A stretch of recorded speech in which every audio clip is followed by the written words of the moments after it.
Hola, ¿qué tal? Bienvenidos y bienvenidas una vez más a mi canal. En este video les traigo el unboxing y la review completa de este Hisense o Hisense H8G de 55 pulgadas, el cual tiene panel VA.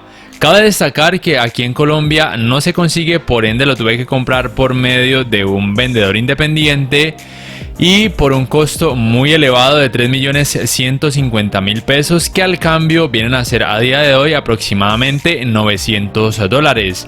Pero el precio normal en la mayoría de países donde sí se consigue de forma normal, por así decirlo, oscila entre los 500 y $550 aproximadamente la versión de 55 pulgadas de este Hisense H8G, que es del año 2020. No es modelo 2021, no se dejen engañar porque a veces dicen que el H8G es del 2021, pero obviamente no, es de este 2020. Bueno, este es el resumen de lo que encontramos en la caja: las dos bases laterales con sus respectivos tornillos, los manuales de usuario y por supuesto el manual de garantía, el cable de energía como pueden observar que va conectado en la parte lateral, el control remoto que me parece que es un poco grande para mi gusto, sigue siendo algo incómodo, pero por lo menos tiene más teclas de acceso directo y por supuesto el botón para la búsqueda por medio del Google Assistant y por supuesto micrófono como tal, dos pilas o dos baterías. En la parte posterior una entrada HDMI es 2.0, aquí se puede leer 4K a 60 Hz. Este televisor no tiene puertos HDMI 2.1, tiene un conector para audífonos que se agradece mucho, el conector para el cable de internet, las entradas compuestas y en la parte lateral posterior lateral encontramos dos puertos USB, son 2.0, la entrada óptica para una barra de sonido por ejemplo y tres puertos HDMI más, recuerden que son 2.0, aquí se puede leer 4K a 60 Hz y por supuesto la conexión para la antena de aire. Y aquí corroboramos de nuevo que es el Hisense H8G de 55 pulgadas. La instalación de las bases laterales es muy fácil, cada parte tiene la R de right y al otro lado la L de left. Como pueden observar tiene dos agujeros. En caso de que tengan una mesa más pequeña simplemente colocan la base en cualquiera de los dos agujeros y por supuesto instalan los dos tornillos fácilmente. Y al otro lado por supuesto hacen lo mismo. Yo escogí los agujeros que tienen más distancia entre ellos para precisamente poder acomodar más cosas, por ejemplo una barra de sonido que sea muy larga y al mismo tiempo una consola de videojuegos, por ejemplo la Xbox One X. Los agujeros para instalarlo en una base de pared miden en horizontal 30 centímetros y en vertical 20 centímetros. La base de pared no viene incluida en la caja. Este televisor tiene un grosor de 7,4 centímetros y la estabilidad, como pueden notar, no está nada mal. De hecho me parece muy buena cuando quieran instalarlo sobre una mesa. En la pantalla, en cada uno de los dos lados tiene estos protectores que, como pueden notar, se quitan muy fácil. El grosor de los bordes laterales y el borde superior de este H8G es de 0,9 centímetros. Y el grosor de este borde inferior es de aproximadamente 1,5 centímetros. La verdad me parece que en cuanto a diseño es relativamente elegante, teniendo en cuenta que es un televisor de gama baja.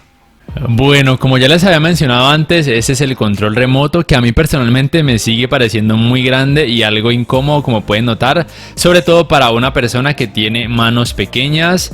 Tiene una cantidad decente de botones de acceso directo y aquí, como pueden notar, tiene este que es el micrófono. Obviamente este control acepta comandos de voz. La fluidez del sistema operativo, este es el menú inicial del televisor. La fluidez del sistema operativo no está nada mal, de hecho me parece que es rápida para ser un televisor de gama baja. Tengan en cuenta que deben dejar oprimido este botón de las tres rayitas horizontales, que es el de configuraciones, por varios segundos hasta que la conexión vía Bluetooth se lleve a cabo, para poder que así podamos darle comandos de voz, porque si no, no reconoce como tal el micrófono. Aquí entonces voy a hacer un intento y la verdad me parece bastante preciso a la hora de dictar algo por medio de mi voz. En cuanto a la tienda de aplicaciones, este televisor cuenta con la Google Play Store porque simplemente su sistema operativo es Android TV, el espacio de almacenamiento total es de 4,3 GB. En el tema de navegadores de internet, este televisor, así como prácticamente todos los Android TV, no cuentan con el Google Chrome de forma nativa, toca instalarlo por medio de una APK, pero a pesar de eso sí tiene varios navegadores que funcionan muy bien. Uno de ellos es este Seraphim Browser, como pueden notar. Funciona muy bien, se puede reproducir contenido multimedia por medio de varias páginas de anime, de películas, etc. Lo único que no me gusta es la navegación como tal a la hora de mover el cursor, pero prácticamente sucede en casi todos los televisores, excepto en los televisores LG, que como ya saben tienen el control Magic, que a la hora de apuntar se convierte pues precisamente en un cursor o en un puntero, que es muchísimo más fácil a la hora de navegar. Pero bueno, sea como sea, en este Hisense no me parece que sea algo terrible en la navegación en general.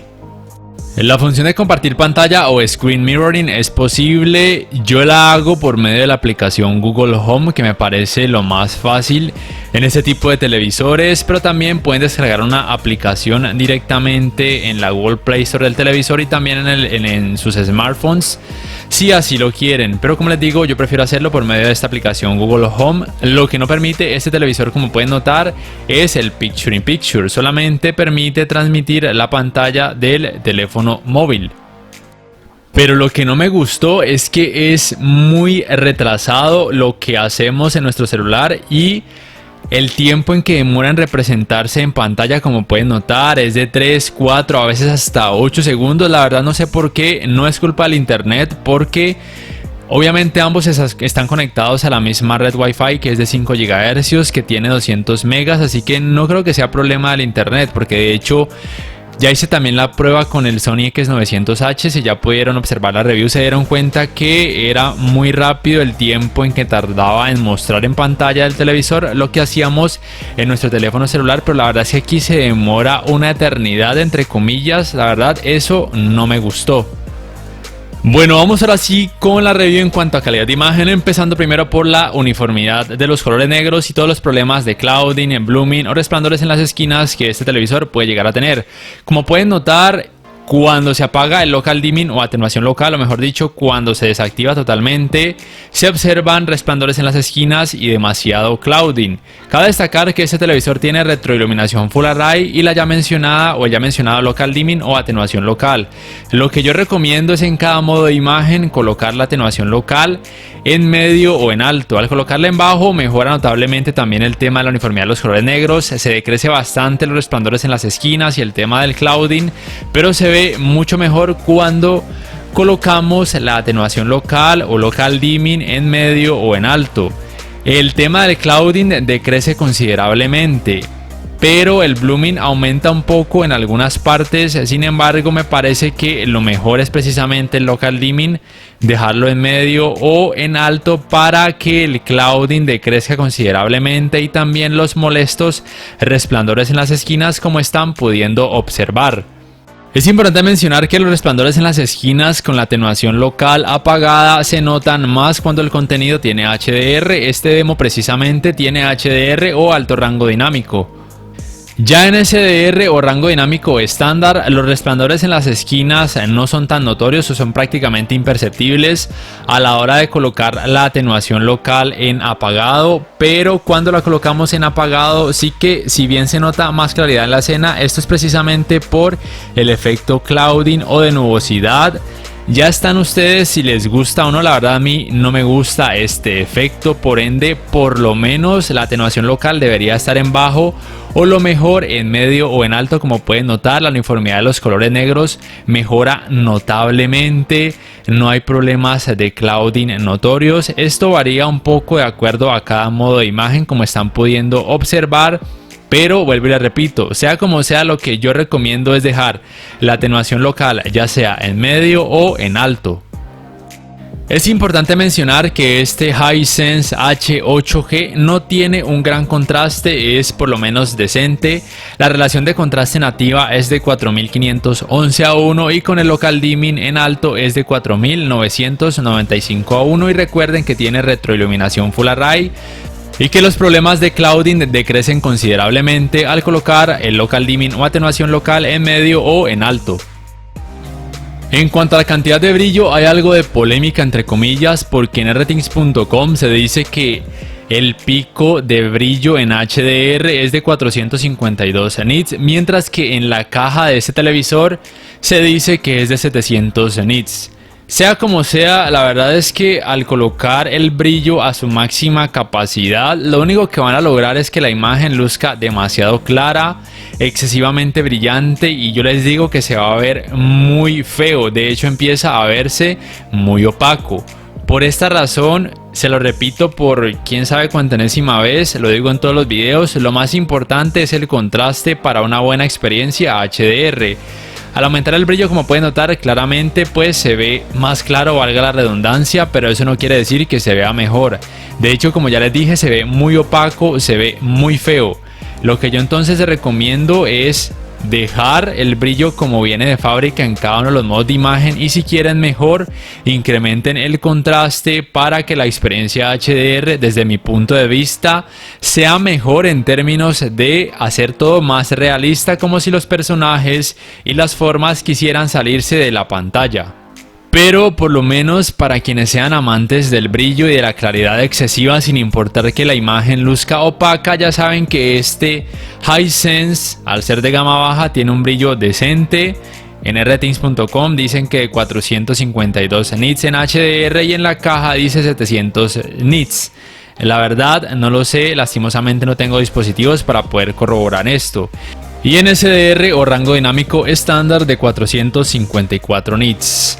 En tema de representación de colores, este Hisense tiene tecnología Quantum Dots, que es la misma que utiliza Samsung. No sé si sea la misma en términos técnicos o si sea muy similar, pero sea como sea, a mí me gustó la representación de los colores de este H8G, tanto en HDR como en SDR. Obviamente se pueden mejorar con una calibración recomendada y personalizada, pero tal cual como vienen de fábrica, me parecen que hacen un muy buen trabajo en cada uno de los modos de imagen, tanto en HDR como también, por supuesto, como pueden notar, en contenido en SDR o rango dinámico estándar. Los colores se ven muy bonitos, muy profundos, muy bien representados. Hay un muy buen contraste entre los colores vívidos y los colores oscuros, así que para ser de gama baja, este Hisense puede ser una muy buena opción si su presupuesto es relativamente ajustado.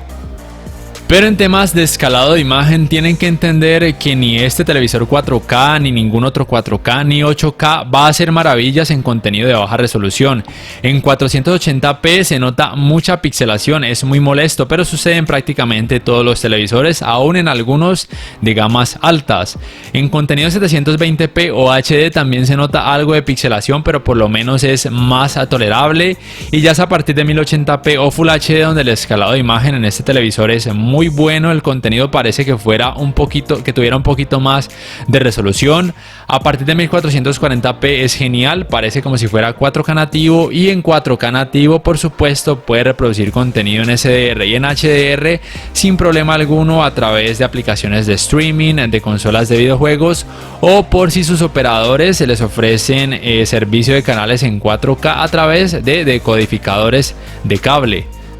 En cuanto al manejo de los reflejos, me parece que es por lo menos muy decente, no está nada mal. Aquí, como pueden notar, la circunferencia del haz de luz con el que estoy apuntando la pantalla no me parece tan amplio, no se compara a un televisor con panel IPS, que sería mejor, pero a pesar de tener panel UVA, me parece que hace un trabajo muy decente en habitaciones que tengan muchos reflejos ambientales o artificiales. Al activar el ángulo de visión mejorado, no noto mejorías ni desmejorías en el tema del manejo de los reflejos, y en cada uno de los modos de imagen también noto prácticamente el mismo resultado. Teniendo el contraste en alto o en medio, también noto el mismo resultado. Y bueno, como ya les dije, es un televisor por lo menos muy decente en este tema para habitaciones que reciban mucha iluminación ambiental o también artificial. En lo que tiene que ver al tema de los ángulos de visión, si bien tiene algo que se llama ángulo de visión mejorado, aquí entonces voy a hacer las pruebas activando y desactivando el ángulo de visión mejorado, y la verdad es que yo la mejoría que noto es casi imperceptible, por lo menos al ojo y cerebro humano. Aquí estoy activando y desactivando al mismo tiempo ese ángulo de visión mejorado, y como pueden notar, pues lo que se puede percibir en cuanto a mejoría en temas de ángulos de visión es casi nada, y sucede tanto en condiciones de poca luminosidad como con las luces encendidas. Aquí uno con las luces apagadas, la verdad es que prácticamente los mismos resultados al activar o desactivar. Se puede notar quizá un poco una leve mejoría de pronto en la parte del lago, que es oscuro. Se nota un poquito más acentuado a la hora de activar este ángulo de visión mejorado, pero la verdad es que es muy poco perceptible. Sea como sea, es un televisor recomendado sí, solo sí lo van a ver siempre de frente para poder aprovechar su contraste y pues precisamente su panel VA y el tema de los colores. Pero ya al verlo de lado, la verdad es que deja mucho que desear, lo que sucede en prácticamente todos los televisores que tienen panel VA. Vamos ahora con el rendimiento en videojuegos, pero antes quiero hacerles esta recomendación. Váyase a imagen y aquí donde dice formato de HDMI 2.0, colóquelo en mejorado, porque de fábrica viene en estándar. Si lo dejan en estándar, no se va a activar el HDR a la hora de conectar una consola, como por ejemplo la Xbox One X que tengo en este momento, que tiene videojuegos en 4K y en HDR, entonces no se van a activar. Deben colocarlo entonces en HDMI 2.0 mejorado para poder que todo esto se active. Este televisor reconoce, acepta o soporta HDR10, HLG o Hybrid Lock Gamma, HDR10 Plus y también Dolby Vision. En temas de input lag, este H8G en videojuegos en 4K a 60 Hz con HDR tiene un valor de 11,7 milisegundos y en SDR de 11,5 milisegundos. Es importante mencionar que este televisor no soporta ni tasa de refresco variable, ni FreeSync, ni G-Sync, ni Auto Low Latency Mode, por lo menos no por ahora. No sé si más adelante lo añadan por medio de actualizaciones de software. Recuerden que tampoco soporta puertos HDMI 2.1, que son 2.0, que la tasa máxima de refresco en 4K es de hasta 60 Hz. Y su tiempo de respuesta es de 13,7 milisegundos, que no está nada mal. Recuerden que el tiempo de respuesta entre menor valor tenga va a ser mejor, porque los píxeles van a poder cambiar más rápido de un color a otro, y por ende el tema de las escenas con mucho movimiento va a ser mejor, va a ser más fluido. Tengan en cuenta, para quienes no saben, que a pesar de que este televisor no soporta puertos HDMI 2.1, aún así por supuesto va a poder funcionar con la PlayStation 5, Xbox Series X o con una tarjeta gráfica de PC que sea muy potente. Simplemente que van a haber limitaciones. Por ejemplo, no van a poder tener 120 Hz en 4K, pero sí 60 Hz en 4K, que la verdad me parece más que aceptable, a menos de que sean excesivamente exigentes en términos de fluidez. La atenuación local o local dimming de fábrica en este modo juego viene en apagado. Yo recomiendo colocarla en medio o en alto, precisamente para mejorar el tema de la uniformidad de los colores negros y para decrecer el problema de clouding, sobre todo en aquellos videojuegos que sean de terror, para precisamente que esta experiencia de horror sea mucho más inmersiva. Y también aplica para videojuegos de acción. Por ejemplo, en este GR5 esta escena tiene un toque de oscuridad, un toque de guerra. Entonces precisamente es para eso, para que la experiencia sea mucho más inmersiva o semejante a la realidad. Y ya para terminar, van en unos segundos a poder observar y escuchar el rendimiento del sistema de sonido de este televisor, que la verdad me dejó muy impresionado a nivel positivo. La potencia es de 20 watts, soporta Dolby Atmos, pero la verdad parece que tuviera más potencia.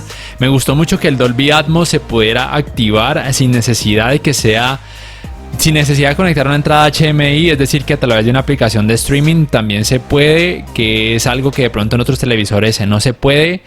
En temas de sonido, la verdad es que este televisor me dejó muy buen sabor de boca, pero juzguen por ustedes mismos. The swarm brought ruin to our world.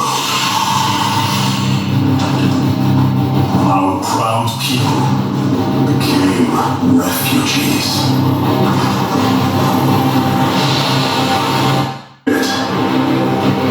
They could shatter our unity.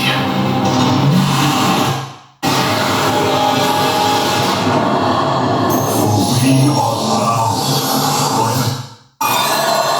the sacred union